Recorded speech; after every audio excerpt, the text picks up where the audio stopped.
আমরা সবাই গণ-অভ্যুত্থানের পক্ষের শক্তি। এই জুলাই গণ-অভ্যুত্থানে আমরা সবাই বুনাস্তার ফিট করছি। আজকে হাদি ভাই আক্রান্ত হয়েছে, শুধু ব্যক্তি হাদি আক্রান্ত হয়নি, গোটা বাংলাদেশে যে জুলাই ঐক্যবদ্ধ জুলাই শক্তি তারা আমরা আহত হয়েছি এবং আক্রমণের শিকার হয়েছি। আমরা ঐক্যবদ্ধ জুলাইয়ের যে শক্তি সকলে আমাদের জীবনের নিরাপত্তা নিয়ে হুমকির মুখে আছে, শঙ্কিত আছে। এই জুলাই গণ-অভ্যুত্থান পরবর্তী সময়ে রাষ্ট্রের স্থিতিশীলতা বজায় রাখবার জন্য গতকালকে নির্বাচন কমিশন একটি গণতান্ত্রিক বাংলাদেশ বিনির্মাণ করবার জন্য গতকালকে যে তফসিল ঘোষণা করেছে, এর পরের দিনই আজকে যে হামলা হয়েছে, এই বাংলাদেশকে স্থিতিশীল করতে চায় না কারা, এই বাংলাদেশে নির্বাচন চায় না কারা, পতিত সরকার চায় না।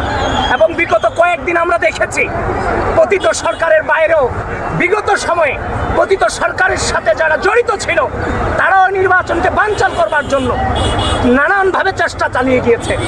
আমি অন্তর্বর্তীকালীন সরকারকে আহ্বান করছি, হাদি ভাইয়ের এই যে হত্যার চেষ্টার পেছনে যারা গুলি করেছে, যারা পরিকল্পিতভাবে এই ঘটনাকে ঘটিয়েছে, অন্তর্বর্তী সরকার অতি দ্রুত তাদেরকে মাটির নিচে ঘুরে হলেও বের করে নিয়ে আসতে হবে।